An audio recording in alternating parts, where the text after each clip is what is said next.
ದೇವರಿಗೆ ಸ್ತೋತ್ರವಾಗಲಿ. ದೇವರಿಗೆ ಅಮೂಲ್ಯರು, ಅತಿ ಪ್ರಿಯರು, ಘನವಂತರಾದ ಪ್ರಿಯ ದೇವರ ಮಕ್ಕಳು, ಬನ್ನಿ ಪ್ರಿಯರೇ, ಈ ದಿನ ಈ ಸಮಯ ನಾವು ಧ್ಯಾನಿಸಲಿರುವ ದೇವರ ವಾಕ್ಯ ಭಾಗ ಅಂಶ ನಮ್ಮ ದೇವರು.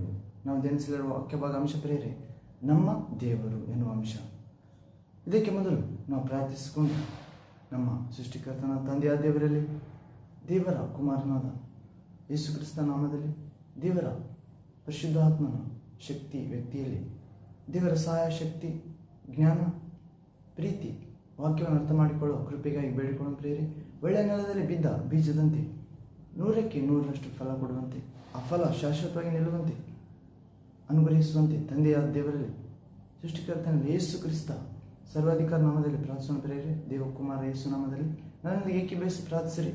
ನಮ್ಮ ದೇವರು ಎನ್ನುವ ಅಂಶ ಅರ್ಥ ಮಾಡಿಕೊಳ್ಳುವಂತೆ ತಂದೆ ನಮ್ಮ ಆತ್ಮದ ಕಣ್ಣನ್ನು, ಹೃದಯವನ್ನು, ಜ್ಞಾನದ ಆತ್ಮವನ್ನು ನಮ್ಮೆಲ್ಲರಿಗೆ ದಯಪಾಲಿಸಲಿ. ಜ್ಞಾನದ ಹೃದಯದೊಂದಿಗೆ ಯೇಸು ನಾಮದಲ್ಲಿ ಪ್ರಾರ್ಥನೆ. ತಂದೆಯೇ, ಸರ್ವಶಕ್ತ ದೇವರೇ, ಪರಿಶುದ್ಧನೇ ಪರಿಶುದ್ಧನೇ ಪರಿಶುದ್ಧನೇ, ಬೆಳಕಾದ ದೇವರೇ, ಪ್ರೀತಿ ಸ್ವರೂಪನೇ, ಆತ್ಮ ಸ್ವರೂಪನೇ. ಹೌದು ದೇವ, ನಮ್ಮ ದೇವರು ಎನ್ನುವ ಅಂಶದಲ್ಲಿ ಕೇಳದಿರುವ ವಾಕ್ಯ ಭಾಗಗಳ ಮೂಲಕ ಜೀವವುಳ್ಳ ತಂದೆಯೇ, ಸೃಷ್ಟಿಕರ್ತನೇ, ರಕ್ಷಕನೇ, ಪೋಷಕನೇ, ತಾಯಿ ಗರ್ಭದಿಂದ ಇಲ್ಲಿವರೆಗೂ ನಮ್ಮನ್ನು ಕಾಯ್ದು ಕಾಪಾಡುತ್ತಾ ಬೆಳಕು, ನೀರು, ಗಾಳಿ, ಉಸಿರು, ಜೀವಾತ್ಮ ತುಂಬಿ ಆಯುಷ್, ಆರೋಗ್ಯವನ್ನು, ಆಹಾರವನ್ನು ದಯಪಾಲಿಸುತ್ತಾ ಉತ್ತಮ ಭವಿಷ್ಯ ನಿರ್ಮಾಣ ಮಾಡುವಾತನೇ ನಿಮಗೆ ಸ್ತೋತ್ರವಾಗಲಿ. ತಂದೆ, ಅನುಗ್ರಹಿಸಿದ್ದಕ್ಕಾಗಿ ಪ್ರಭುವೇ, ನಮ್ಮ ದೇವರು ಎನ್ನುವ ಚಿಕ್ಕ ಭಾಗದ ಮುಖಾಂತರ ದೇವರ ವಾಕ್ಯವನ್ನು ಜೀವವುಳ್ಳ ತಂದೆ, ನಿಮ್ಮ ವಾಕ್ಯವನ್ನು ಧ್ಯಾನಿಸುವಾಗ ಯೇಸು ನಾಮದಲ್ಲಿ ನಮ್ಮೆಲ್ಲರೊಂದಿಗೆ ಆತ್ಮಗಳ ತಂದೆ ಮಾತನಾಡಬೇಕೆಂದು ನಮ್ಮನ್ನು ನಿಮ್ಮ ಚಿತ್ತಾನುಸಾರ ಬದುಕಿಸಿ ನಿಮ್ಮ ಪರಿಶುದ್ಧ ಕುಮಾರನಾದ ಯೇಸು ಕ್ರಿಸ್ತನ ಮಾರ್ಗ ಸತ್ಯ ಜೀವದಲ್ಲಿ ನಡೆಸುತ್ತಾ ಬರಬೇಕೆಂದು, ಹೀಗೆ ಅಂಧಕಾರಾಧಿಪತಿಯಾದ ಸೈತಾನನ ಮೇಲೆ ಶಾಂತಿದಾಯಕ ದೇವರೇ ಜಯ ಸಾಧಿಸುವಂತೆ ಶೀಘ್ರವಾಗಿ ನಿಮ್ಮ ಮಕ್ಕಳ ಕಾಲಗಳಿಗೆ ದುಷ್ಟನನ್ನು ಹಾಕಿ ತುಳಿಸುತ್ತಾ ಬರಬೇಕೆಂದು ನಜರೇತಿನ ದೇವಕುಮಾರ ಯೇಸು ಕ್ರಿಸ್ತನ ನಾಮದಲ್ಲಿ ಪ್ರಾರ್ಥಿಸುತ್ತೇವೆ. ತಂದೆಯಾದ ದೇವರೇ, ಸರ್ವಶಕ್ತನೇ, ಜೀವ ಸ್ವರೂಪನೇ. Amen, amen. Thank you, Father God. Thank you, Jesus Christ. Thank you, Holy Ghost, fire, living water, flow. Amen.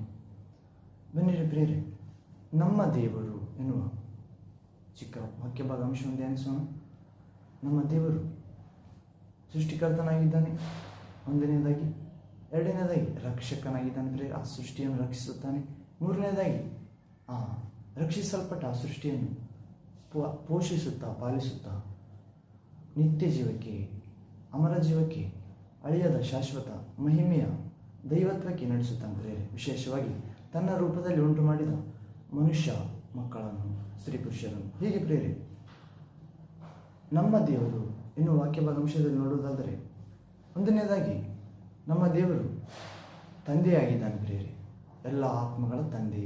ಹೌದು, ಆ ತಂದೆಯಾದ ದೇವರು ತನ್ನ ಪರಿಶುದ್ಧತೆಯಲ್ಲಿ ಭಾಗಿಗಳಾಗುವಂತೆ ನಮ್ಮನ್ನು ಶಿಕ್ಷಿಸುತ್ತಾನೆ. ಹೌದು ಪ್ರಿಯರೇ, ತಂದೆಯ ಶಿಕ್ಷೆಯನ್ನು ತಾತ್ಸಾರ ಮಾಡದೆ ಶಿಕ್ಷಣವೆಂದೇ ನಾವು ಸ್ವೀಕರಿಸಬೇಕಾಗಿದೆ. ಹೌದು, ಯಾವ ಶಿಕ್ಷೆಯಾದರೂ ತಾತ್ಕಾಲಕ್ಕೆ ಹಿತಕರವಾಗಿ ತೋಚದೆ ಆ ಕಷ್ಟಕರವಾಗಿ ಕಹಿಯಾಗಿ ತೋಚುತ್ತದೆ. ಆದರೆ ನಂತರ ಆ ಕಷ್ಟ ಶಿಕ್ಷಣವನ್ನು ಅನುಭವಿಸಿದವರು ನಂತರ ಅವರು ಅದರ ಪ್ರತಿಫಲವನ್ನು ಅನುಭವಿಸುತ್ತಾರೆ ಪ್ರಿಯರೇ. ನೀತಿ ಎಂಬ ಪ್ರತಿಫಲವನ್ನು, ದೇವರ ಮಕ್ಕಳೆಂಬ ಪದವಿಯನ್ನು, ಅದು ಪ್ರಿಯರೇ, ದೇವ ಆತ್ಮನ ಆನಂದವನ್ನು, ಆ ನಿತ್ಯ ಜೀವನ ಅನುಭವಿಸುತ್ತಾರೆ. ಹೀಗೆ ನಮ್ಮ ದೇವರು ಎನ್ನುವ ಅಂಶದಲ್ಲಿ ಒಂದನೆಯದಾಗಿ ಪ್ರಿಯರೇ, ನಾವು ರೋಮ ಪತ್ರಿಕೆ 8ನೇ ಅಧ್ಯಾಯ 15ನೇ ವಾಕ್ಯದಲ್ಲಿ ನೋಡುತ್ತೇವೆ. Romans chapter 8 verse 15th word. ಇಲ್ಲಿ ನೋಡೋದಾದರೆ, ಅಪ್ಪ ತಂದೆ ಎನ್ನುವ ಕೂಗುವ ಆತ್ಮನನ್ನು ದೇವರು ನಮ್ಮ ಹೃದಯಗಳಿಗೆ ತನ್ನ ಮಗನ ಆತ್ಮವನ್ನು ಕಳಿಸುತ್ತಿದ್ದಾನೆ ಪ್ರಿಯರೇ. ದೇವರು ತಂದೆಯನ್ನು ಕೂಗಲು, ನಮ್ಮ ಪರಿಸ್ಥಿತಿಯಲ್ಲಿ ತಂದೆಯ ಸಹಾಯವನ್ನು ಪಡೆಯಲು, ಮಕ್ಕಳ ತಂದೆಯ ಸಂಬಂಧ ಸುರಕ್ಷಿತವಾಗಿರುವಂತೆ ಮಗನ ದೇವರಿಗೆ ವಿಧೇಯನಾದ ದೇವಕುಮಾರ ಯೇಸು ಕ್ರಿಸ್ತನ ಆತ್ಮವನ್ನು ನಮ್ಮ ಪಾಪ ಶಾಪಗಳನ್ನು ಹೊತ್ತುಕೊಂಡು ಸಮಾಧಿ ಮಾಡಿದ ತಂದೆಗೆ ವಿಧೇಯನಾದ ನಮ್ಮ ಶಿಲ್ಬೆ, ಪಾಪ ಎಂಬ ಶಿಲ್ಬೆಯನ್ನು ಹೊತ್ತುಕೊಂಡು ಪಾಪದ ಗೋಡೆಯನ್ನು ಕೆಡವಿ ತಂದೆ, ನಮ್ಮ ಮಧ್ಯೆ ಇರುವ ಪಾಪದ ಗೋಡೆಯನ್ನು ಕೆಡವಿ ತಂದೆಯೊಂದಿಗೆ ಸಮಾಧಾನಪಡಿಸಿದ ಅಮೂಲ್ಯ ನಿಷ್ಕಳಂಕ ಪರಿಶುದ್ಧ ರಕ್ತ ಸುರಿಸಿ ಯೇಸು ನಮ್ಮನ್ನು ತಂದೆಯೊಂದಿಗೆ ಸಮಾಧಾನಪಡಿಸಿದ ಆ ಅಪ್ಪ ಮತ್ತು ಮರಣದಿಂದ 3ನೇ ದಿನ ತಿರುಗಿ ಎದ್ದು ಆ ಮರಣದ ಮೇಲೆ ಜಯವನ್ನು ನೀಡಿದ ತನ್ನ ಆತ್ಮವನ್ನು, ದೇವರ ವಿಧೇಯನಾದ ದೇವರ ಕುಮಾರನ ಆತ್ಮವನ್ನು, ಮರಣವನ್ನು ಗೆದ್ದ ಆತ್ಮನನ್ನು, ಅದು ಪ್ರೇರಿ ಸತ್ತವರೊಳಗಿಂದ ದೇವಕುಮಾರನನ್ನು ಎಬ್ಬಿಸಿದ ಆ ದೇವರ ತಂದೆಯ ಆತ್ಮನನ್ನು, ಆ ಮಗನ ಆತ್ಮನನ್ನು ಕಳುಹಿಸುತ್ತಿದ್ದಾನೆ ಪ್ರೇರೆ. ದೇವರಲ್ಲಿ ಪ್ರೀತಿ ಇಡುವವರಿಗೆ, ವಿಶ್ವಾಸ ಇಡುವವರಿಗೆ ಯೇಸು ಕ್ರಿಸ್ತನ ಮುಖಾಂತರ ಅಪ್ಪ ತಂದೆ ಎಂದು ಕೂಗು ಮಗನ ಆತ್ಮವನ್ನು ನಮ್ಮ ಹೃದಯಗಳಿಗೆ ಕಳಿಸುತ್ತಿದ್ದಾನೆ. ಯಾರು? ನಮ್ಮ ದೇವರು. ಅದು ಪ್ರೇರೆ. ದೇವರನ್ನು ಹುಡುಕುವುದಾದರೆ, ಅದು ಪ್ರೇರೆ, ರೋಮಪತ್ರಿಕೆ 3ನೇ ಅಧ್ಯಾಯದಲ್ಲಿ ನೋಡುತ್ತೇವೆ, ದೇವರನ್ನು ಹುಡುಕುವವರಿಲ್ಲ, ಒಬ್ಬರೂ ಇಲ್ಲ, ಎಲ್ಲರೂ ದಾರಿ ತಪ್ಪಿ ನಡೆಯುವವರೇ. ಹೌದು, ಎಲ್ಲರೂ ನಾಲಿಗೆ ಕೆಳಗೆ ಹಾವಿನ ವಿಷಯವಿದೆ. ಹೌದು, ಒಬ್ಬರು ದೇವರು ಹುಡುಕುತ್ತಿಲ್ಲ ಎಂದು ವಾಕ್ಯ ಹೇಳ್ತಿದೆ. ಆದರೆ ಹುಡುಕುವವರಿಗಾದರೂ ದೇವರು ಹೇಳ್ತಿದ್ದಾನೆ ಪ್ರೇರೆ. ಯೆಶಾಯ ಪ್ರವಾದಿ ಗ್ರಂಥದಲ್ಲಿ, ಮನಪೂರ್ವಕವಾಗಿ ನನ್ನನ್ನು ಹುಡುಕಿದಾಗ ನಾನು ನಿಮಗೆ ದೊರೆಯುವೆನು, ನಿಮ್ಮ ದುರವಸ್ಥೆಯಿಂದ ನಿಮ್ಮನ್ನು ತಪ್ಪಿಸಿ ಕಾಪಾಡುತ್ತೇನೆ ಎಂದು ಹೇಳುತ್ತಿದ್ದಾನೆ. ಹೌದು ಪ್ರೇರೆ, ದೇವರು ತನ್ನಲ್ಲಿ ಭಯಭಕ್ತಿಯುಳ್ಳವರಿಗೆ, ಮನಪೂರ್ವಕವಾಗಿ ಹುಡುಕುವವರಿಗೆ, ಆತನ ದರ್ಶನವನ್ನು ಕೋರುವವರಲ್ಲಿ ದೇವರು ಸಂತೋಷಪಡುತ್ತಾನೆ. ಹೌದು ಪ್ರೇರೆ, ದೇವರನ್ನು ಪ್ರೀತಿಸುವವರಿಗೆ ದೇವರು ದರ್ಶಿಸುತ್ತಾನೆ. ದೇವರ ದರ್ಶನವನ್ನು ಬಯಸುವವರೇ ದೇವರ ಪ್ರೀತಿಸುವವರು. ಹೀಗೆ ಅಪ್ಪ ತಂದೆ ಎಂದು ಕೂಗುವ ಮಗನ ಆತ್ಮನ ಮೂಲಕ ನಮ್ಮ ಆತ್ಮನ ಕಣ್ಣು ತೆರೆಸಿ ತಂದೆಯನ್ನು ಆತ್ಮಿಕ ಲೋಕದಲ್ಲಿ ನೋಡುವಂತೆ ಆ ಪರಿಶುದ್ಧ ಆತ್ಮನ ಕಣ್ಣುಗಳನ್ನು ನೀಡುತ್ತಾನೆ ಪ್ರೇರೆ. ಮತ್ತು ದೇವರಿಗೆ ಮಕ್ಕಳಾಗುವಂತೆ ತಂದೆ ತನ್ನ ಮಗನ ಆತ್ಮವನ್ನು ನಮ್ಮ ಹೃದಯದಲ್ಲಿ ಸುರಿಸುತ್ತಾನೆ. ಹೌದು, ತಂದೆಯನ್ನು ನಾವು ಹುಡುಕುವುದಾದರೆ, ಹೌದು, ಆತನು ಸರ್ವಶಕ್ತನು, ನಮ್ಮ ಆತ್ಮಗಳ ತಂದೆ ಎಂದು ಹುಡುಕುವುದಾದರೆ ಆ ತಂದೆ ಯೇಸು ಕ್ರಿಸ್ತನ ಮುಖಾಂತರ ತನ್ನ ಆತ್ಮನನ್ನು ಸುರಿಸುತ್ತಾನೆ. ಆ ಮಗನ ಆತ್ಮನ ಮೂಲಕ ನಾವು ತಂದೆಯ ದೇವರನ್ನು, ಸೃಷ್ಟಿಕರ್ತನ ಅಪ್ಪ ತಂದೆ ಎಂದು ಕೂಗುತ್ತೇವೆ. ಮೊದಲನೇದಾಗಿ ಪ್ರೇರೆ, ನಮ್ಮ ದೇವರು ತಂದೆಯಾಗಿದ್ದಾನೆ. ಆ ತಂದೆಯನ್ನು ತಂದೆಯೇ ಅಪ್ಪ ತಂದೆ ಎಂದು ಕೂಗಲು ಮಗನ ಆತ್ಮವನ್ನು ಕಳಿಸ್ತಿದ್ದಾನೆ. ಆ ಮರಣದಿಂದ ದೇವರ ಮಗನನ್ನು ಎಬ್ಬಿಸಿದ ಆತ್ಮನನ್ನು ಮಗನಲ್ಲಿ ವಿಶ್ವಾಸ ಇಡುವುದರ ಮುಖಾಂತರ ನೀಡುವ ಮೂಲಕ ತಂದೆಯನ್ನು ಮಗನ ಆತ್ಮನ ಮೂಲಕ ತಂದೆಯೇ ಎಂದು ಕರೆಯುವ ಭಾಗ್ಯ ನೀಡಿದ್ದಾನೆ ಪ್ರೇರೆ ಯೇಸು ನಾಮದಲ್ಲಿ. ಹೀಗೆ ನಮ್ಮ ದೇವರು ಒಂದನೇದಾಗಿ ತಂದೆಯಾಗಿದ್ದಾನೆ, ಆತ್ಮಗಳ ತಂದೆ. ಎರಡನೇದಾಗಿ ಪ್ರೀತಿಯ ತಂದೆಯಾಗಿದ್ದಾನೆ ಪ್ರೇರೆ. ನಮ್ಮ ದೇವರು ಪ್ರೀತಿಯ ತಂದೆಯಾಗಿದ್ದಾನೆ. ಯೋಹಾನನ 1ನೇ ಪತ್ರಿಕೆ 3ನೇ ಅಧ್ಯಾಯ 1ನೇ ವಾಕ್ಯದಲ್ಲಿ, John first letter chapter 3 verse first word ಅಲ್ಲಿ ಪ್ರೀತಿಯ ತಂದೆ ಎಂದು ನೋಡುತ್ತೇವೆ ಪ್ರೇರೆ. ದೇವರು ತನ್ನ, ಮತ್ತು ರೋಮಪತ್ರಿಕೆ 5ನೇ ಅಧ್ಯಾಯ 5ನೇ ವಾಕ್ಯದಲ್ಲಿ ಕೂಡ ಓದುತ್ತೇವೆ, ದೇವರು ತನ್ನ ಪ್ರೀತಿ ರಸವನ್ನು ಪರಿಶುದ್ಧಾತ್ಮನ ಮೂಲಕ ನಮ್ಮ ಹೃದಯಗಳಲ್ಲಿ ಧಾರಾಳವಾಗಿ ಸುರಿಸಿದ್ದಾನೆ. ಆದರೆ ದೇವರು ಪ್ರೀತಿಯ ತಂದೆಯಾಗಿದ್ದಾನೆ. ಆ ಪ್ರೀತಿಯ ತಂದೆ ತನ್ನ ಪ್ರೀತಿಯನ್ನು ಪರಿಶುದ್ಧಾತ್ಮನ ಮುಖಾಂತರ ನಮ್ಮ ಹೃದಯದಲ್ಲಿ ಧಾರಾಳವಾಗಿ ಸುರಿಸುತ್ತಾನೆ. ಹೌದು ಪ್ರಿಯ, ನಾವು ಪ್ರಾರ್ಥಿಸಬೇಕಾಗಿದೆ, ದೇವರೇ ನಿನ್ನ ಪ್ರೀತಿಯನ್ನು ಧಾರಾಳವಾಗಿ ಅನುಭವಿಸಲು ನಿನ್ನ ಪರಿಶುದ್ಧ ಆತ್ಮನನ್ನು ನನಗೆ ದಯಪಾಲಿಸು, ತುಂಬು, ನನ್ನೊಳಗೆ ನೆಲೆಗೊಳಿಸು. ಹೇಗೆ ಪ್ರೇರೆ ದೇವರ ಪರಿಶುದ್ಧಾತ್ಮ ಪಡೆಯುವುದೆಂದು ಯೇಸು ಕ್ರಿಸ್ತ ಹೇಳುತ್ತಿದ್ದಾನೆ. ಯೋಹಾನ ಸುವಾರ್ತೆ 14ನೇ ಅಧ್ಯಾಯದಲ್ಲಿ 14ನೇ ವಾಕ್ಯ ಭಾಗದಿಂದ ಓದುವುದಾದರೆ, ನನ್ನನ್ನು ಪ್ರೀತಿಸುವವನು ನನ್ನ ಆಜ್ಞೆಗಳನ್ನು ಕೈಗೊಂಡು ನಡೆಯುತ್ತಾನೆ, ನಾನು ತಂದೆಯನ್ನು ಬೇಡಿಕೊಳ್ಳುತ್ತೇನೆ, ಆಗ ತಂದೆ ಆತನಿಗೆ, ಆಕೆಗೆ ಬೇರೊಬ್ಬ ಸಹಾಯಕನನ್ನು ಕಳಿಸಿಕೊಡುತ್ತಾನೆ. ಆ ಸಹಾಯಕ ಯಾರೆಂದರೆ ಸತ್ಯ ಸ್ವರೂಪನಾದ ಪರಿಶುದ್ಧಾತ್ಮನೇ. ಲೋಕವು ಆತನನ್ನು ಬರಮಾಡಿಕೊಳ್ಳುವುದಿಲ್ಲ, ಆತನಿರುವ ಸಂಗತಿಯೇ ಆತನಿಗೆ ಲೋಕಕ್ಕೆ ಗೊತ್ತಿಲ್ಲ. ಅದು ಪ್ರೇರೆ, ನೀವು ಪರಿಶುದ್ಧಾತ್ಮನನ್ನು ಅರಿತುಕೊಳ್ಳುವಿರಿ. ಹೌದು, ಆತನನ್ನು ಸದಾಕಾಲ ನಿಮ್ಮ ಸಂಗಡ ಇರಲು ಕೊಡಲಾಗುತ್ತದೆ. ಆತನು ಮುಂದೆ ಆಗುವ ಸಂಗತಿಗಳನ್ನು ನಿಮಗೆ ತಿಳಿಸುತ್ತಾನೆ. ನಾನು ಹೇಳಿದವುಗಳಿಂದಲೇ ನಿಮಗೆ ತಿಳಿಯಪಡಿಸುತ್ತಾ ನನ್ನನ್ನೇ ಮಹಿಮೆಪಡಿಸುತ್ತಾನೆ. ಕಾರಣ ತಂದೆಗಿರುವುದೆಲ್ಲ ನನ್ನದೇ, ಆದ್ದರಿಂದ ನಾನು ಹೇಳಿದವುಗಳಿಂದಲೇ ನಿಮಗೆ ತಿಳಿಯಪಡಿಸುವೆನೆಂದು ಹೇಳಿದೆನು. ಹೌದು, ಸದ್ಯಕ್ಕೆ ನಾನು ಹೇಳಿದವುಗಳು ಹೊರಲಾಗದ ಹೊರೆಯಾಗಬಾರದು. ಹೇಗೂ ಸತ್ಯ ಸ್ವರೂಪಿಯಾದ ಪರಿಶುದ್ಧ ಆತ್ಮನು ಪ್ರೀತಿಯ ತಂದೆಯ ಪ್ರೀತಿಯನ್ನು ಸುರಿಸುವ ಪ್ರೀತಿಯ ತಂದೆಯ ಆತ್ಮನು ಮಗನ ಮುಖಾಂತರ ಬಂದಾಗ ಎಲ್ಲವನ್ನು ನಿಮಗೆ ತಿಳಿಯಪಡಿಸುತ್ತಾ ಸಮಗ್ರ ಸತ್ಯಕ್ಕೆ ಕರೆದುಕೊಂಡು ಹೋಗುತ್ತಾನೆ. ಹೌದು ಪ್ರೇರಿ, ವಾಸ್ತವ ಇದೆ, ಸತ್ಯ ಇದೆ, ಸಮಗ್ರ ಸತ್ಯ ಇದೆ ಪ್ರೇರಿ. ಹೌದು, ನಾವು ಸಮಗ್ರ ಸತ್ಯಕ್ಕೆ ಹೋಗಬೇಕಾಗಿದೆ. ಯೇಸು ದೇವರೆಂದು ದೆವ್ವಗಳು ಕೂಡ ವಿಶ್ವಾಸಿಸುತ್ತವೆ, ಆದರೆ ಎದುರಿ ನಡುಗುತ್ತವೆ. ಆದರೆ ಮನುಷ್ಯರು ಯೇಸು ದೇವರೆಂದು ವಿಶ್ವಾಸಿಸರು ಕೂಡ ಅನೇಕರು ಮನುಷ್ಯರನ್ನು ಕೂಡ ದೇವರ ಸ್ಥಾನಕ್ಕೆ ತರುತ್ತಿದ್ದಾರೆ. ಹೌದು ಪ್ರೇರಿ, ಆದರೆ ನಡುಗುವುದಿಲ್ಲ ದೇವರಿಗೆ. ಹೌದು, ನಾವು ದೇವರಿಗೆ ಸ್ತುತಿ ಮಾಡುತ್ತಾ ಕ್ರಿಸ್ತ ಯೇಸುವಿನ ಹೆಸರಿನಲ್ಲಿ ಭಯಪಡುತ್ತಾ ನಾವು ದೇವರ ಪರಿಶುದ್ಧ ಮಾರ್ಗದಲ್ಲಿ ನಡೆಯಬೇಕಾಗಿದೆ ಪ್ರಿಯರೇ. ಲೋಕಾಂತ್ಯವನ್ನು ಎದುರು ನೋಡುತ್ತಾ ಪರಿಶುದ್ಧರಾಗಿ ಬಾಳಬೇಕೆಂದು ವಾಕ್ಯ ಹೇಳುತ್ತಿದೆ. ಹೀಗೆ ನಮ್ಮ ದೇವರು ಮೊದಲನೇದಾಗಿ ತಂದೆಯಾಗಿದ್ದಾನೆ ಪ್ರಿಯರೇ, ಆತ್ಮಗಳ ತಂದೆ, ಎಲ್ಲ ಮನುಷ್ಯ ಆತ್ಮಗಳ ತಂದೆ. ಎರಡನೇದಾಗಿ ಪ್ರೀತಿಯ ತಂದೆಯಾಗಿದ್ದಾನೆ. ಆ ಪ್ರೀತಿಯ ತಂದೆ ತನ್ನ ಪರಿಶುದ್ಧಾತ್ಮನ ಮೂಲಕ ತನ್ನ ಪ್ರೀತಿಯ ರಸವನ್ನು, ಅನುಭವವನ್ನು ನಮ್ಮ ಹೃದಯಕ್ಕೆ ಸುರಿಸುತ್ತಾನೆ. ಮೂರನೇದಾಗಿ ನಮ್ಮ ದೇವರು ನಿತ್ಯನಾದ ತಂದೆಯಾಗಿದ್ದಾನೆ. ಅದು ಪ್ರೇರೆ. ಮೂರನೇದಾಗಿ ನಮ್ಮ ಸೃಷ್ಟಿಕರ್ತ ದೇವರು, ರಕ್ಷಕನಾದ ದೇವರು, ಕಾಪಾಡುವ ದೇವರು, ನಿತ್ಯನಾದ ತಂದೆಯಾಗಿದ್ದಾನೆ. ಯೆಶಾಯ ಪ್ರವಾದಿ ಗ್ರಂಥ 9ನೇ ಅಧ್ಯಾಯ 6ನೇ ವಾಕ್ಯದಲ್ಲಿ ಓದುತ್ತೇವೆ, ವರದ ಮಗನು ನಮಗೆ ದೊರೆತನು. ಹೌದು, ಮಗುವೊಂದು ನಮಗೆ ದೊರಕಿತು, ವರದ ಮಗನು ದೊರಕಿದನು. ಆತನ ಬಾಹುವಿನ ಮೇಲಿದೆ ರಾಜ್ಯಾಡಳಿತ. ಆತನ ಹೆಸರೇನು ಪ್ರೇರೆ?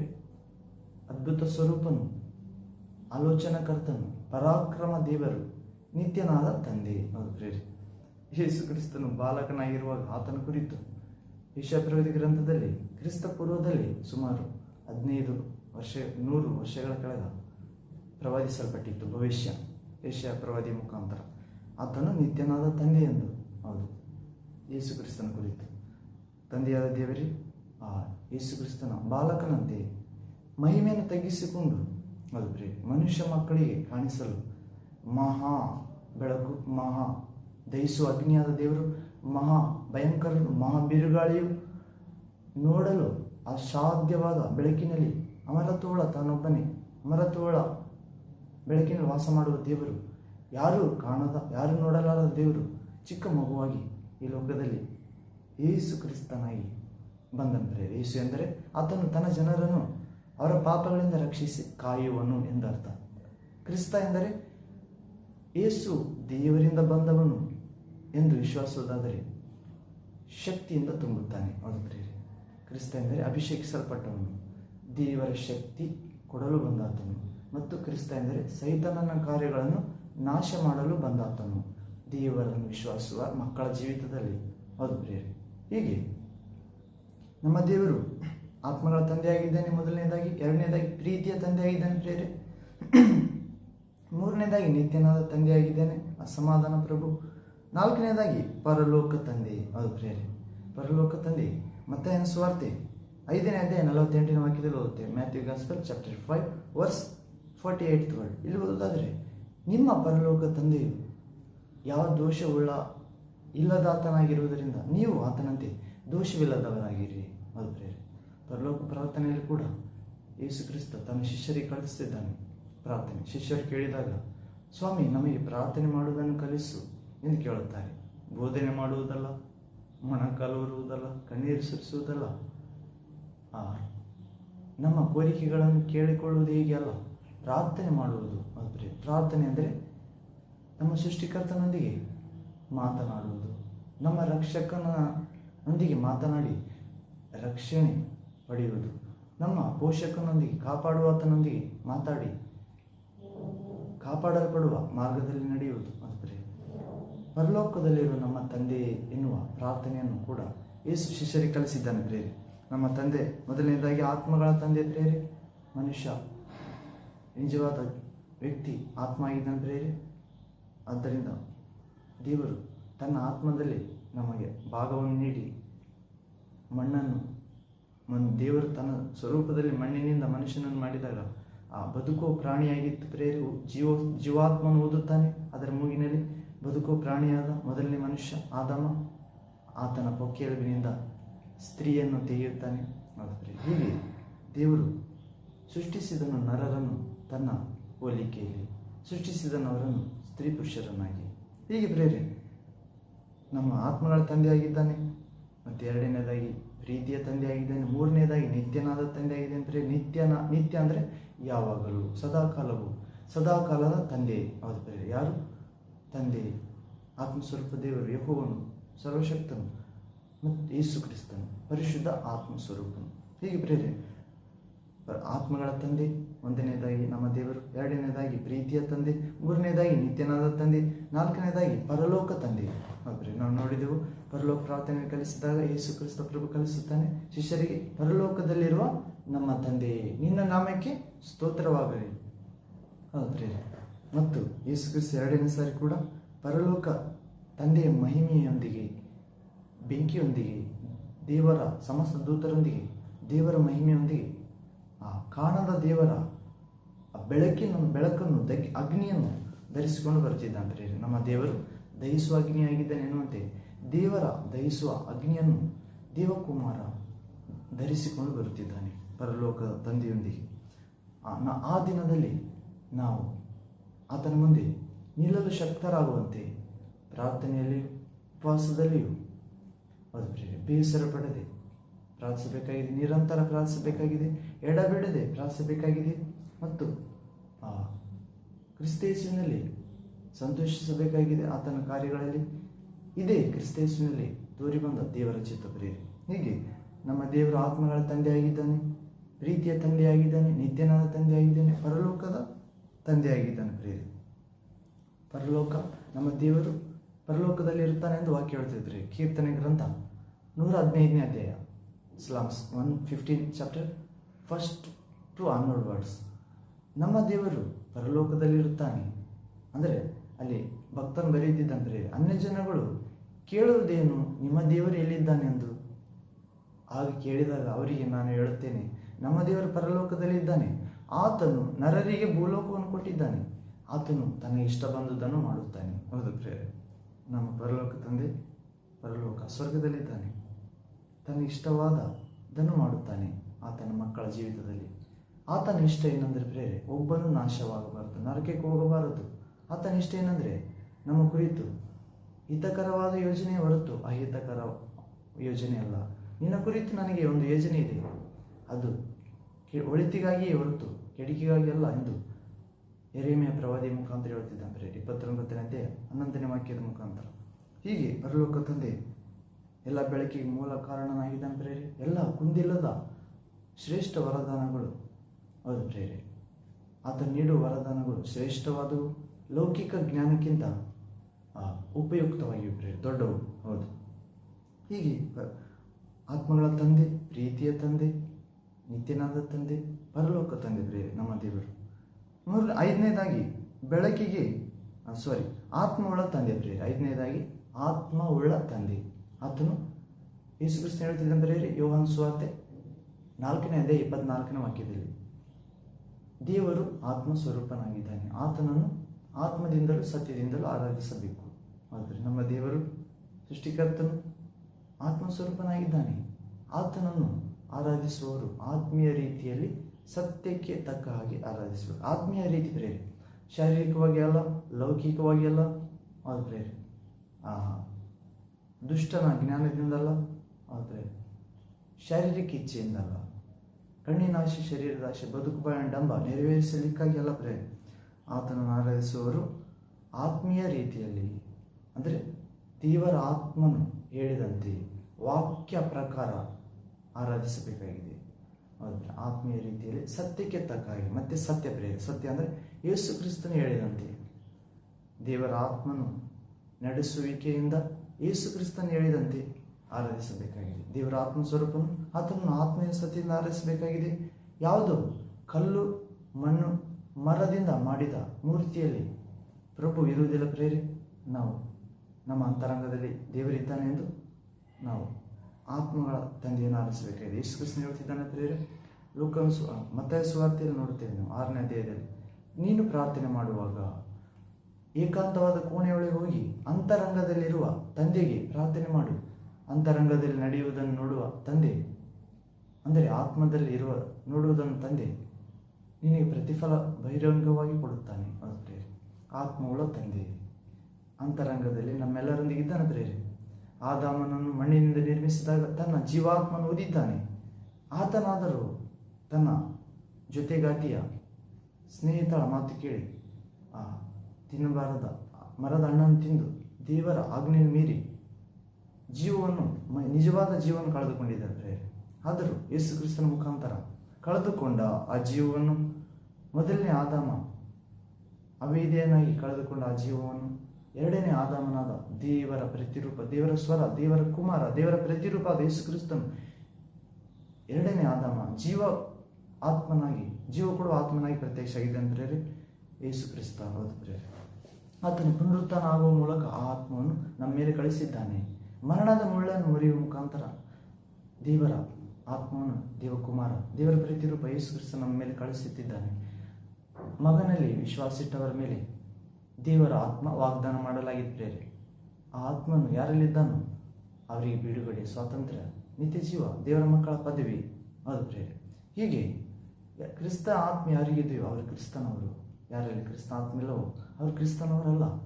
ಹೌದು, ಹೀಗೆ ಆತನು ಬಂದ ಮೇಲೆ ನಿಮ್ಮನ್ನು ಸಮಗ್ರ ಸತ್ಯಕ್ಕೆ ಕರೆದುಕೊಂಡು ಹೋಗುತ್ತಾನೆ. ನಾನು ಹೇಳಿದವುಗಳಿಂದಲೇ ತೆಗೆದು ನಿಮಗೆ ಬೋಧಿಸುತ್ತಾನೆ. ತನ್ನಷ್ಟಕ್ಕೆ ತಾನು ಬೋಧಿಸುವುದಾದರೆ ಯೇಸು ಕ್ರಿಸ್ತನ ಆತ್ಮ ದೇವರ ಆತ್ಮನಾಗಿದ್ದಾನೆ, ತಂದೆಯ ಆತ್ಮನಾಗಿದ್ದಾನೆ, ಪರಿಶುದ್ಧ ಆತ್ಮನಾಗಿದ್ದಾನೆ. ಆತನು ಮಾತನಾಡುತ್ತಾನೆ ಪ್ರಿಯರೇ.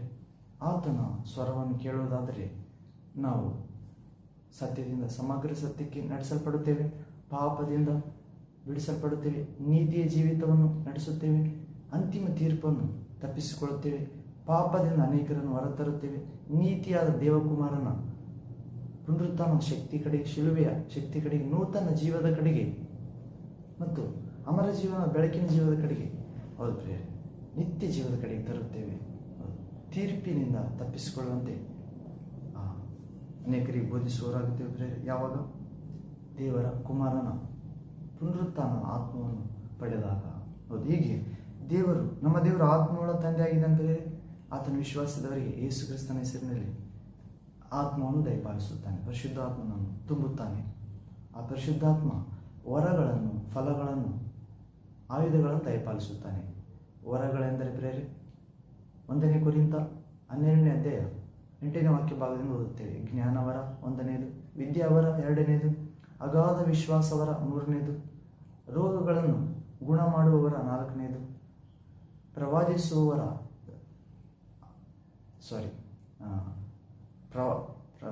ಅದ್ಭುತಗಳನ್ನು ಮಾಡುವವರ 5ನೇದು, ಪ್ರವಾದಿಸುವವರ 6ನೇದು, ಸತ್ಯ ಅಸತ್ಯ ಆತ್ಮಗಳನ್ನು ವಿವೇಚಿಸುವವರ 7ನೇದು, ಮತ್ತು ನಾನಾ ಭಾಷೆಗಳನ್ನು ಮಾತನಾಡುವವರ 8ನೇದು, ಆ ಭಾಷೆಗಳನ್ನು ಅರ್ಥ ಮಾಡಿಕೊಳ್ಳುವಂತೆ ವಿವರಿಸುವವರ 9ನೇದು. ಹೌದು, ಪರಿಶುದ್ಧಾತ್ಮನು, ಯೇಸುವಿನ ಆತ್ಮನು ದಯಪಾಲಿಸುತ್ತಾನೆ. ನಮ್ಮೊಳಗೆ ಬಂದಾಗ, ನಮ್ಮ ಮೇಲೆ ಬಂದಾಗ, ನಮ್ಮನ್ನು, ನಮ್ಮ ಆತ್ಮ ಕಣ್ಣು ತೆರೆದಾಗ, ದೇವರ ಯೇಸು ಆಜ್ಞೆಗಳು ನೆರವೇರಿಸಿದಾಗ, ಯೇಸು ತಂದೆಯಲ್ಲಿ ಬೇಡಿ ನಮ್ಮ ಮೇಲೆ ಕಳಿಸಿಕೊಟ್ಟಾಗ ನಮ್ಮ ಜೀವಿತದಲ್ಲಿ, ಹೌದು, ಜೀವಜಲವಾಗಿ, ಅಗ್ನಿಯಾಗಿ, ಗಾಳಿಯಾಗಿ, ಹೌದ್ರಿ, ಮೌನದಿಂದ ಮಾತನಾಡುವ ಸ್ವರವಾಗಿ ನಮ್ಮನ್ನು ಮಾರ್ಗದರ್ಶನ ಮಾಡುತ್ತಾನೆ ಪ್ರೇರೆ. ಒಳ್ಳೆಯ ಕುರುಬನಾದ ತಂದೆ ಯೇಸು ಕ್ರಿಸ್ತನಾಗಿ. ಹೌದು, ಹೀಗೆ ಪರಿಶುದ್ಧಾತ್ಮ ವರಗಳನ್ನು ದಯಪಾಲಿಸುವುದನ್ನು ಓದಿದ ಪ್ರೇರೆ ಕೊರಿಂಥ 1ನೇ ಪತ್ರಿಕೆ 12ನೇ ಅಧ್ಯಾಯ 8ನೇ ವಾಕ್ಯದಿಂದ. ಮತ್ತು ಫಲಗಳನ್ನು ದಯಪಾಲಿಸುತ್ತಾನೆ ಪರಿಶುದ್ಧಾತ್ಮನು ಗಲಾತ್ಯ ಪತ್ರಿಕೆ 5ನೇ ಅಧ್ಯಾಯ 22ನೇ ವಾಕ್ಯದಲ್ಲಿ ಓದ್ತೇವೆ. ಗಲಾಟಿಯನ್ಸ್ ಚಾಪ್ಟರ್ 5:22 ವರ್ಡ್ ಆನ್ವರ್ಡ್ಸ್. ಅಲ್ಲಿ ದೇವರ ಆತ್ಮ ದತ್ತವಾದ ಸತ್ಫಲಗಳು ಯಾವೆಂದರೆ ಪ್ರೀತಿ, ಆನಂದ, ಶಾಂತಿ, ಸಮಾಧಾನ, ದಯೆ, ಸದ್ಗುಣ, ಸೌಜನ್ಯ, ಸಂಯಮ, ನಂಬಿಕೆ, ಉಪಕಾರ, ಸಾಧುತ್ವ, ತಾಳ್ಮೆ. ಹೌದ್ರೆ, ಇಂಥವುಗಳನ್ನು ಧರ್ಮಶಾಸ್ತ್ರವು ಆಕ್ಷೇಪಿಸುವುದಿಲ್ಲ. ಹೌದ್ರೆ, ಹೀಗೆ ನಾವು ಯೇಸು ಕ್ರಿಸ್ತನ ಬರುವಾಗ ಕೇವಲ ಅಂಜೂರದ ಮರದಂತೆ ಗುಡ್ಡು ಮರವಾಗಿ ಫಲ ಕೊಡದೆ ಇರದಂತೆ ಆ ಜೀವಿತವೆಂಬ ಮನುಷ್ಯ ಎಂಬ ಜೀವಿತವೆಂಬ ಮರಕ್ಕೆ ಪರಿಶುದ್ಧಾತ್ಮ ಫಲಗಳನ್ನು ಬಿಡಬೇಕಾಗಿದ್ದರೆ, ವರಗಳು ಮಾತ್ರ ಇರುವುದಾದರೆ ಅದು ಎಲೆಗಳಂತೆ ಯೇಸು ಕ್ರಿಸ್ತನ ಹಸಿವೆಯಾದಾಗ ಭೂಲೋಕದಲ್ಲಿದ್ದಾಗ. ಹೀಗೆ ಪ್ರೇರೆ ದೇವರಾತ್ಮನು ವರಗಳ ಫಲಗಳನ್ನು ದಯಪಾಲಿಸುತ್ತಾನೆ ಮತ್ತು ಆಯುಧಗಳನ್ನು ದಯಪಾಲಿಸುತ್ತಾನೆ ಪ್ರೇರೆ. ಎಫೆಸ ಪತ್ರಿಕೆ 6ನೇ ಅಧ್ಯಾಯ 10ನೇ ವಾಕ್ಯದಿಂದ ಓದುವುದಾದರೆ ಅಲ್ಲಿ ದೇವರು ಕೊಡುವ ಶಸ್ತ್ರಾಸ್ತ್ರಗಳನ್ನು ಧರಿಸಿಕೊಳ್ಳಿರಿ. ಹೌದು ಪ್ರೇರೆ, ಕಟ್ಟ ಕಡೆಯ ದಿನದಲ್ಲಿ ನಾವು ಅಂಧಕಾರ ಅಧಿಪತಿಯೊಂದಿಗೆ ಸೈತಾನನೊಂದಿಗೆ ಹೋರಾಡುವಾಗ ಪ್ರೇರೆ ದೇವರು ಕೊಡುವ ಆಯುಧಗಳನ್ನು ಧರಿಸಿಕೊಳ್ಳಬೇಕೆಂದು ಬರೆಯಲ್ಪಟ್ಟಿದೆ. ಕಟ್ಟ ಕಡೆಯಲ್ಲಿ ದೇವರ ಅಪಾರ ಶಕ್ತಿಯಲ್ಲಿ ಆಶ್ರಯಿಸಿರಿ. ಹೌದು, ದೇವರು ಕೊಡುವ ಆಯುಧಗಳು ಮೊದಲನೇದಾಗಿ ಪ್ರೇರೆ ದೇವರು ಕೊಡುವ ಆಯುಧಗಳನ್ನು ಧರಿಸಿಕೊಳ್ಳಿರಿ ಎನ್ನುವ ಅಂಶದಲ್ಲಿ ನೋಡುವುದಾದರೆ ನೀತಿ ಎಂಬ ನಿಲುವಂಗಿ ಧರಿಸಿಕೊಳ್ಳಿರಿ 1ನೇದು. 2ನೇದಾಗಿ ಸತ್ಯವೆಂಬ ನಡುಕಟ್ಟು ಕಟ್ಟಿಕೊಳ್ಳಿರಿ. 1ನೇದಾಗಿ ಸತ್ಯವೆಂಬ ನಡುಕಟ್ಟು ಕಟ್ಟಿಕೊಳ್ಳಿರಿ, ನೀತಿ ಎಂಬ ನಿಲುವಂಗಿ ಧರಿಸಿಕೊಳ್ಳಿರಿ 2ನೇದು. ಆದರೆ 3ನೇದು ಸಮಾಧಾನದ ಸುವಾರ್ತೆ ಎಂಬ ಶ್ರದ್ಧೆ ಎಂಬ ಪಾದರಕ್ಷೆಯನ್ನು ಮೆಟ್ಟಿಕೊಳ್ಳಿರಿ.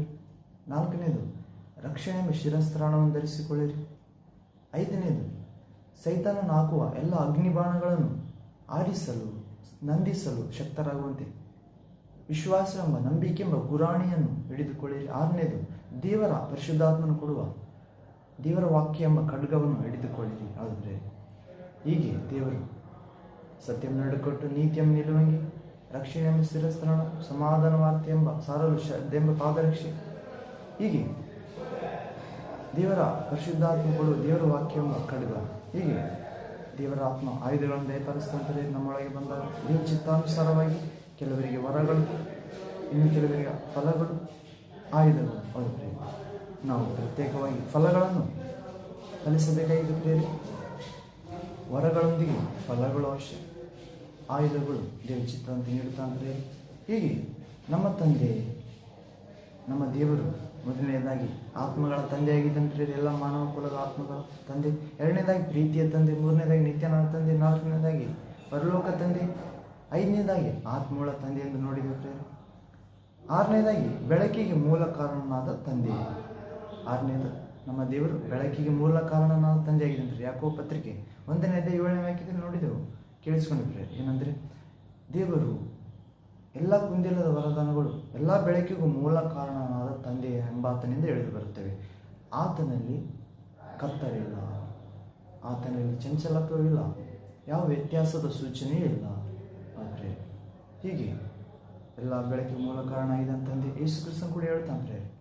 ಯೋಹಾನ ಸುವಾರ್ತೆ 8ನೇ ಅಧ್ಯಾಯ 12ನೇ ವಾಕ್ಯದಲ್ಲಿ, ನಾನೇ ಲೋಕದ ಬೆಳಕಾಗಿದ್ದೇನೆ, ನನ್ನನ್ನು ಹಿಂಬಾಲಿಸುವವನು ಕತ್ತಲಲ್ಲಿ ನಡೆಯುವುದಿಲ್ಲ, ಜೀವ ಕೊಡುವ ಬೆಳಕನ್ನು ಹೊಂದಿರುತ್ತಾನೆ. ಆ ಜೀವ ಕೊಡುವ ಬೆಳಕೆ ದೇವರ ಆತ್ಮನಾಗಿದೆ. ದೇವರ ವಾಕ್ಯವು ಆತ್ಮವು ಜೀವವಾಗಿದೆ.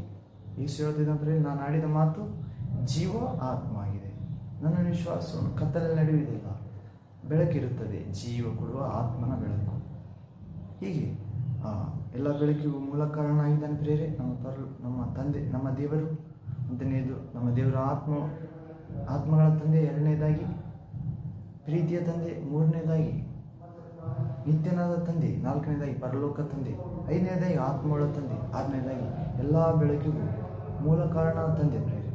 ನಾವು ತಿಮೋಥಿ 1ನೇ ಪತ್ರಿಕೆ 6ನೇ ಅಧ್ಯಾಯದಲ್ಲಿ 16ನೇ ವಾಕ್ಯದಲ್ಲಿ ಕೂಡ ಓದುವುದಾದರೆ, ತಾನೊಬ್ಬನೇ ಅಮರತ್ವವುಳ್ಳಾತನಾಗಿ ಅಗಮ್ಯವಾದ ಬೆಳಕಿನಲ್ಲಿ ವಾಸ ಮಾಡುವಾತನಾಗಿದ್ದಾನೆ.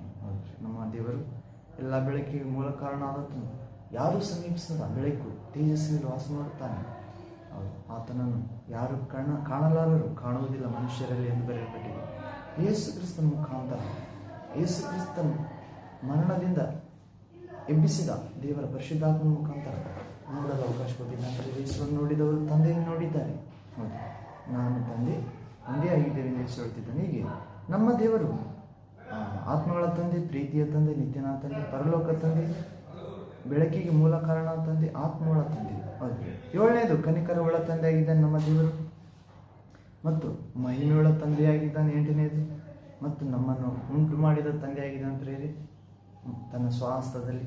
9ನೇದು 10ನೇದು ನಮ್ಮನ್ನು ರೂಪಿಸಿದ ತಂದೆಯಾಗಿದ್ದಾನೆ, ತನ್ನ ಹೋಲಿಕೆಯಲ್ಲಿ, ತನ್ನ ಸ್ವರೂಪದಲ್ಲಿ, ತನ್ನಂತೆ ಆದರೆ ನಮ್ಮನ್ನು ಸ್ಥಾಪಿಸಿದ ತಂದೆಯಾಗಿದ್ದಾನೆ.